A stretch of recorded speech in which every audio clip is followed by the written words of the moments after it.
आज से भारत के नए लेबर कोड लागू हो गए हैं और आज से भारत के हर कर्मचारी पर, चाहे वो फैक्ट्री वर्कर हो, कॉरपोरेट एम्प्लॉय हो, गिग वर्कर हो, डिलीवरी पार्टनर हो या फिर स्टार्टअप एम्प्लॉय हो या फिर कोई सरकारी कर्मचारी, नए लेबर लॉ लागू हो चुके हैं सभी पर।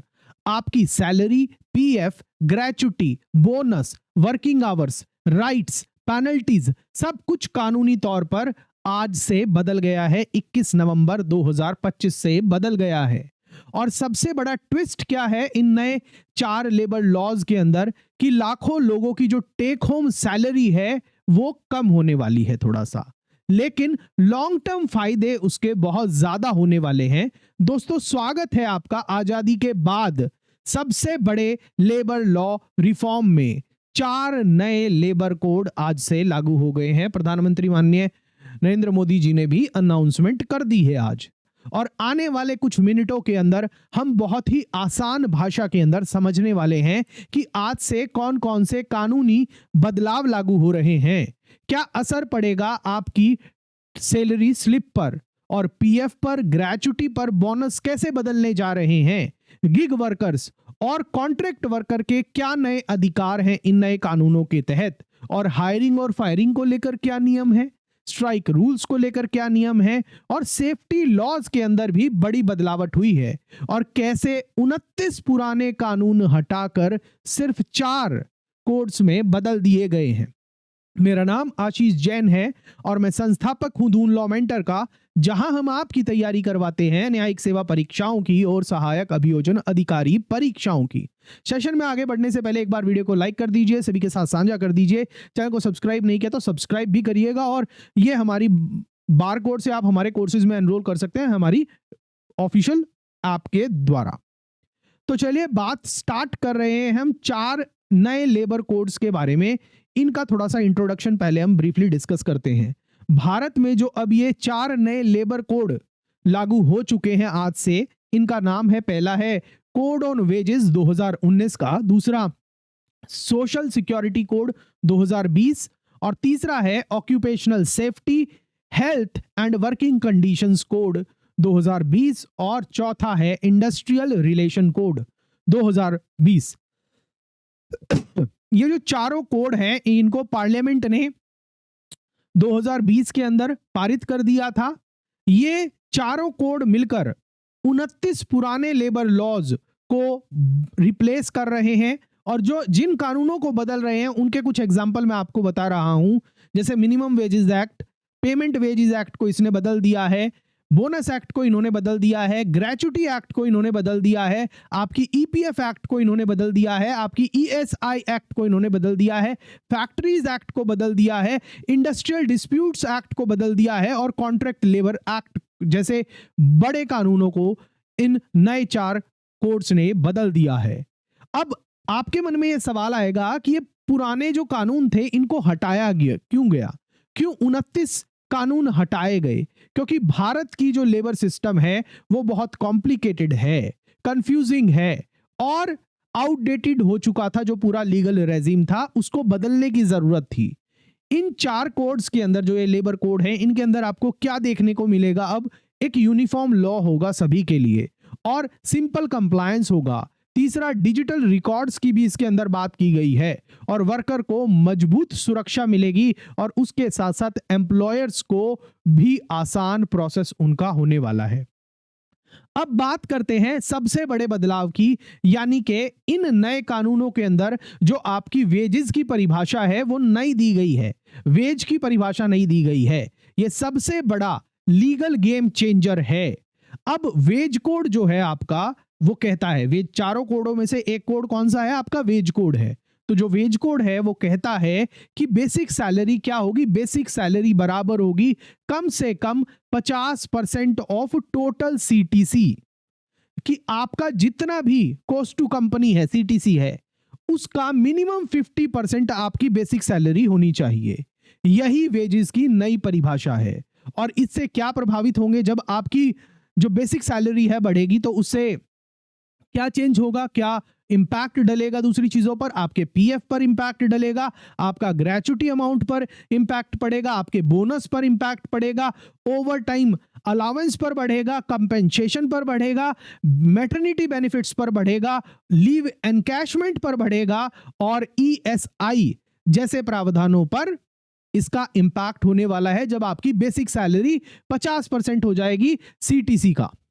पहले कंपनियां क्या होता था कि बेसिक को कम रखती थी ताकि जो है पीएफ कम लगे, लेकिन इन नए लेबर कोड के अंदर जो वेज की परिभाषा और ये सारी चीजें लाई गई हैं 4 लेबर कोड्स के अंदर, ये बोला गया है कि जो आपकी बेसिक पे होगी वो आपके सीटीसी का मिनिमम 50% होगी। तो अब कंपनियां पीएफ कम नहीं रख सकती हैं, तो क्योंकि आपका जो पीएफ है वो आपके बेसिक सैलरी के हिसाब से तय होता है।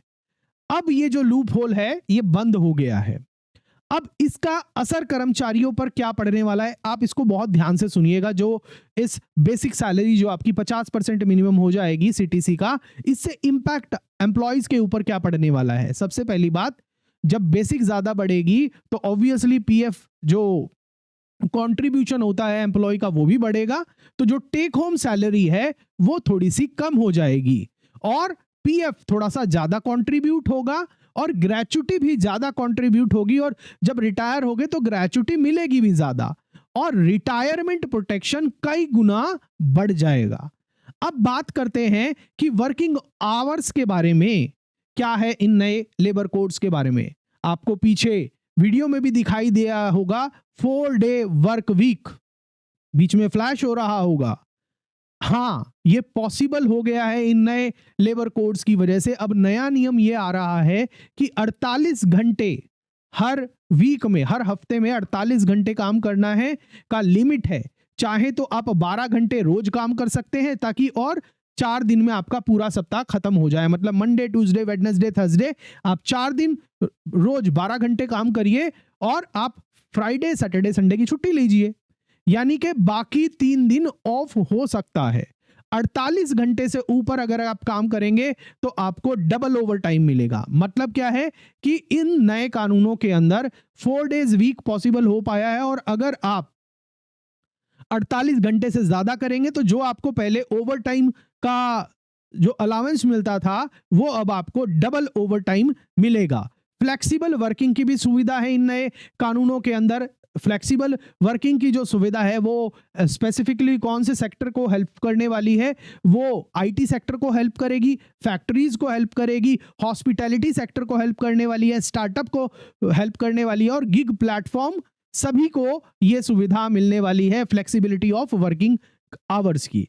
अब बात करते हैं सोशल सिक्योरिटी के रेफरेंस में इन नए कानूनों के अंदर क्या है। Social security for all workers यहां पर इन नए लेबर कोड्स के अंदर जोड़ दी गई है। जो सोशल सिक्योरिटी कोड है, इन चारों कोडों में से एक कोड है, मैंने आपको बताया है, वो पहली बार इन सबको कानून में मान्यता देता है। किन सबको कानून में मान्यता देता है?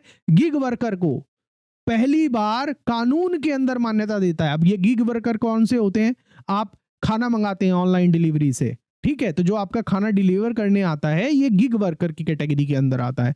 इनको कानून में पहली बार मान्यता दी गई है, ठीक है। Platform workers, delivery partners, construction workers, contract labourers, unorganised workers, मतलब देखिएगा अनऑर्गेनाइज्ड वर्कर को भी कानून का साथ मिल रहा है इन नए लेबर कोड्स के साथ, और फिक्स टर्म एम्प्लॉइज को भी बेनिफिट मिलेगा। और इन सभी को, जो पुराना जो हमारा स्ट्रक्चर था उनमें जिनको मिलते थे उनको तो मिलेंगे, मगर जिनके मैंने आपको अभी नाम बताए, जिनको पहली बार कानूनन सोशल सिक्योरिटी के लिए लेबर लॉज के अंदर रिकॉग्नाइज किया गया है, चाहे वो गिग वर्कर हो, प्लेटफॉर्म वर्कर हो, डिलीवरी पार्टनर हो, कंस्ट्रक्शन वर्कर हो, कॉन्ट्रैक्ट लेबरर हो, अनऑर्गेनाइज्ड वर्कर हो या फिर फिक्स टर्म एम्प्लॉइज हो, इन सभी को अब क्या मिलने वाला है? इनको इंश्योरेंस की फैसिलिटी मिलेगी, हेल्थ बेनिफिट्स मिलेंगे, मैटरनिटी सपोर्ट मिलेगा, ओल्ड एज प्रोटेक्शन मिलेगी, और उसके साथ साथ गवर्नमेंट वेलफेयर स्कीम्स का भी बेनिफिट इन्हें मिलेगा, ताकि इनकी जो कानूनी सुरक्षा है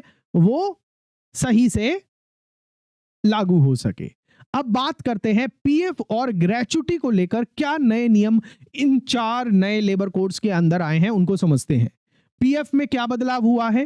पीएफ में जो बड़ा बदलाव है वो ये है कि बेसिक बढ़ने से पीएफ कंट्रीब्यूशन जो है वो आपका बढ़ेगा, और एम्प्लॉयर कंट्रीब्यूशन भी बढ़ने वाला है। जब आपका जो शेयर है वो बढ़ेगा और उतना ही शेयर आपको पता है कि एम्प्लॉयर को भी देना होता है, तो ऑब्वियसली एम्प्लॉयर का कंट्रीब्यूशन भी बढ़ेगा।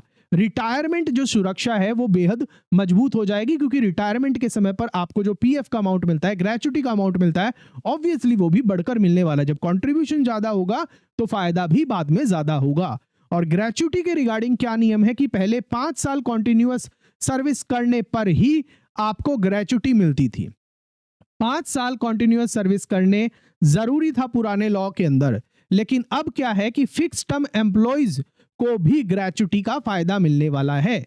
गिग वर्कर और कॉन्ट्रैक्ट वर्कर भी एलिजिबल होंगे ग्रेच्युटी के लिए। यह बहुत बड़ा बदलाव है अपने आप में। तो मतलब जो 5 साल वाली समय सीमा थी कि ग्रेच्युटी का बेनिफिट तभी मिलेगा जब 5 साल आपने कॉन्टिन्यूअस काम कर लिया है, अब वो चीज लागू नहीं होगी। मतलब ये एम्प्लॉइज के बेनिफिट में बहुत बढ़िया प्रावधान है। अब बात करते हैं इंडस्ट्रियल रिलेशंस की। जो इंडस्ट्रियल रिलेशन कोड है वो क्या बात करता है स्पेसिफिकली, आज हम बात कर रहे हैं। इसके अंदर कुछ नए बदलाव जो आए हैं वो स्ट्राइक और हायरिंग और फायरिंग के नियम के रिगार्डिंग है। स्ट्राइक के लिए जो कानून के तहत वो नई शर्तें आई हैं, अब वर्कर को 14 दिन पहले संस्थान को नोटिस देना होगा कि हम स्ट्राइक पर जा रहे हैं। 14 दिन पहले एडवांस नोटिस देना होगा स्ट्राइक करने से पहले।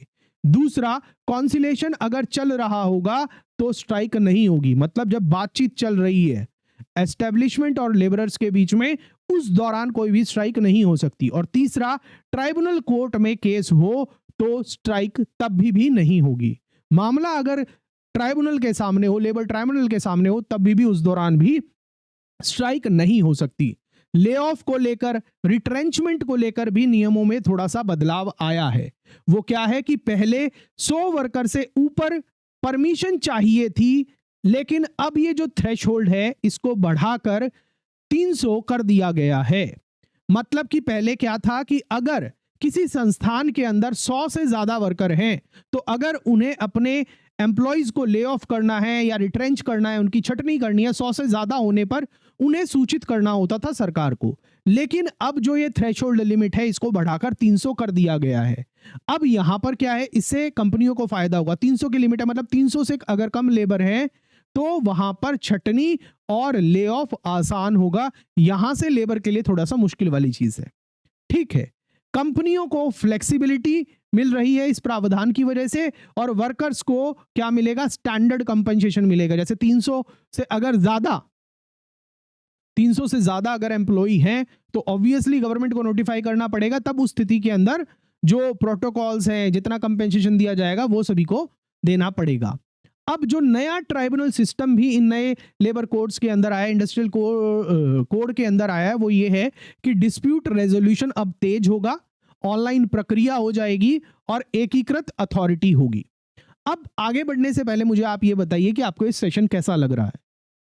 पसंद आया हो ना तो एक बार लाइक जरूर करिएगा। सभी के साथ टेलीग्राम, व्हाट्सएप, अराताई, फेसबुक सब जगह शेयर जरूर करिएगा। जितने भी टेलीग्राम व्हाट्सएप ग्रुप हैं, हर एम्प्लॉय के साथ शेयर होना चाहिए ये। अगर आपको 1% भी पसंद आया है और आपका कोई सवाल है तो वो भी पूछिएगा। अब आगे बढ़ने से पहले मैं आपसे एक सवाल पूछना चाहता हूं और आपको उसका जवाब कमेंट सेक्शन के अंदर देना है। सवाल ये है कि क्या आपने कभी चेक किया है कि आपकी सैलरी स्लिप में आपका बेसिक पे 50% रूल के हिसाब से है या नहीं? आपने कभी चेक किया था आज तक कि आपका जो सीटीसी है उसका 50% से कम है, 50% है या नहीं है? नहीं किया तो एक बार करके बताइएगा, और आपने चेक किया हो तो यह भी बताइएगा कि आपका कितना है। हो सकता है कि आपकी कंपनी ने अभी तक इन नए नियमों को लागू ना ही किया हो। अब बात करते हैं सैलरी स्लिप के बारे में। पूरा कानून चेंज हो गया है, उसको समझते हैं। सैलरी स्लिप का जो कानून है उसको हम थोड़ा सा एग्जाम्पल के तौर पर समझते हैं। पुरानी सैलरी स्ट्रक्चर क्या होती थी कि जो बेसिक होता था वो 30% होता था और जो अलावेंसेस होते थे वो 70% होते थे। नई जो लीगल रिक्वायरमेंट है वो ये कहती है कि बेसिक कितना होगा, मिनिमम 50% आपके सीटीसी का।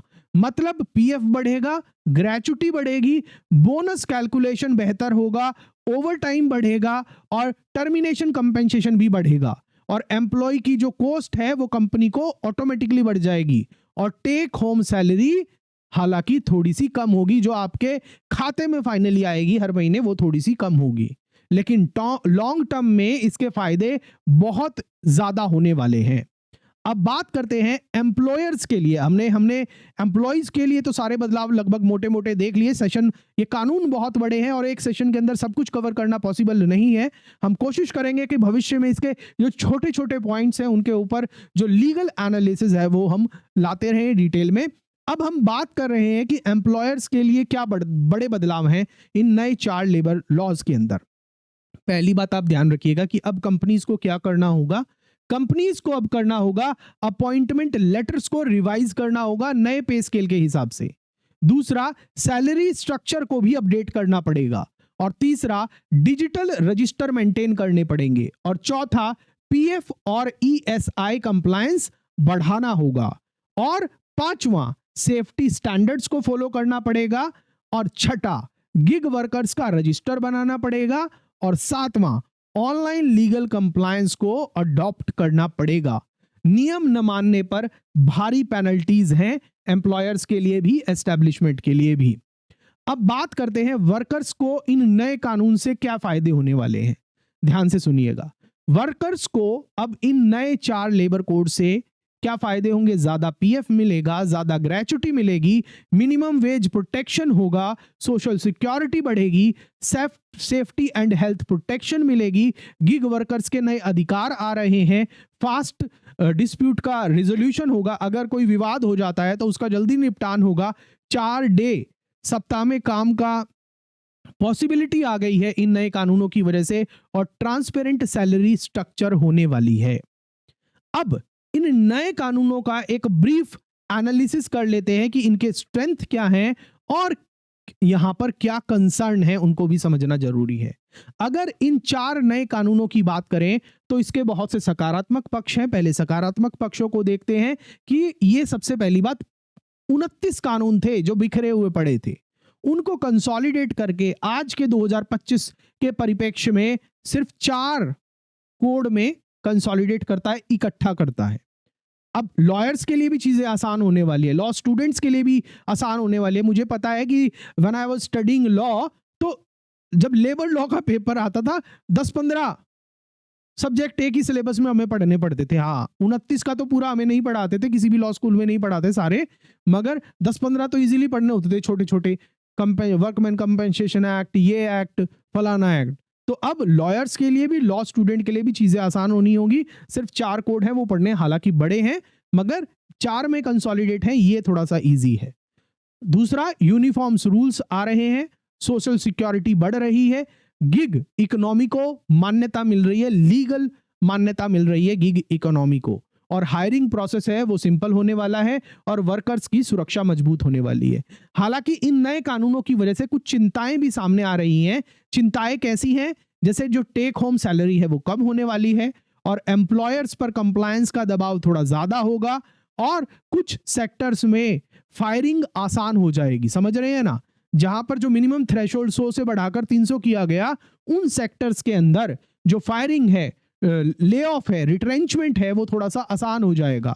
और वर्किंग डे जो है वो 8 घंटे से बढ़ाकर अब 12 घंटे तक लंबा हो सकता है एक दिन के अंदर, अगर 4 दिन वर्क डे वाला मेथड अपनाया जा रहा है तो। स्टेट्स रूल के अंदर डिफरेंस होंगे, तो मतलब राज्य दर इनमें बदलाव हो सकते हैं। अलग राज्य अपने रूल बना सकता है, कोई दूसरा राज्य अपने रूल बना सकता है, लेकिन कुल मिलाकर हम यहां पर अगर देखें तो जो ये कोड हैं भारत को मॉडर्न लेबर इकोनॉमी की तरफ लेके जाते हैं।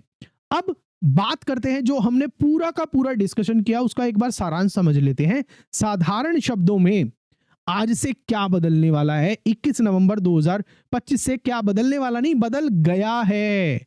सैलरी स्ट्रक्चर बदल गई है, पीएफ बढ़ गया है, ग्रेच्युटी बढ़ गई है, गिग वर्कर्स को अधिकार मिल गए हैं, वर्किंग आवर्स रीडिफाइन हो गए हैं, 29 पुराने कानून हट गए हैं, और लेबर कंप्लायंस जो है वो मॉडर्न हो गया है, सेफ्टी स्टैंडर्ड्स बढ़ गए हैं, और हायरिंग फायरिंग रूल्स भी बदल गए हैं। ये भारत के लेबर सिस्टम में हिस्टोरिक बदलाव है। अंत में हम अपने कंक्लूजन की तरफ चलते हैं। जो ये 4 लेबर कोड्स हैं, सिर्फ ये नए कानून नहीं है, ये भारत के नए लेबर लॉ एरा की भी शुरुआत है। काम करने का तरीका भी बदल रहा है, उद्योगों का नेचर भी बदल रहा है, तो इसलिए कानून भी बदल रहा है। आने वाला समय तय करेगा कि भारत कितना स्मूथली इस नए सिस्टम में ट्रांजिशन होता है। इसी के साथ जो ये हमारा आज का सेशन है ये पूरा होता है। आपको कौन सा लेबर कोड सबसे ज्यादा प्रभावित करता है, wage code, social security code, industrial relations code या फिर ऑक्यूपेशनल सेफ्टी कोड, कमेंट में जरूर बताइएगा। आपकी राय बहुत महत्वपूर्ण है। ये जो सेशन है हमने आपको एक ओवरव्यू दिया है। आने वाले समय के अंदर हम इन कानूनों के अलग अलग बारीकी पक्ष को बहुत डिटेल में डिस्कस करने वाले हैं, तो चैनल को भी सब्सक्राइब करिएगा ताकि आपको ये सेशन ऐसे सेशन मिलते रहें। बेल नोटिफिकेशन को ऑन करिएगा। उसके अलावा और बहुत सारे सेशंस भी लीगल एनालिसिस हम करते रहते हैं। आज का सेशन पसंद आया हो तो लाइक करिएगा, शेयर करिएगा, सब्सक्राइब करिएगा चैनल को, बेल नोटिफिकेशन को ऑन करिएगा। और YouTube का नया फीचर है हाइप करने का। जब आप वीडियो को हाइप करते हैं तो वो ज्यादा लोगों तक पहुंचती है। अगर आपको ये लगता है कि इस वीडियो के अंदर थोड़ी भी बहुत नॉलेज है तो उस फीचर का उपयोग जरूर करिएगा। इसको अपने जैसे ज्यादा लोगों के पास पहुंचाइएगा जरूर। मिलता हूं मैं आपसे अगले वीडियो में। श्रवमेव जयते। जय हिंद।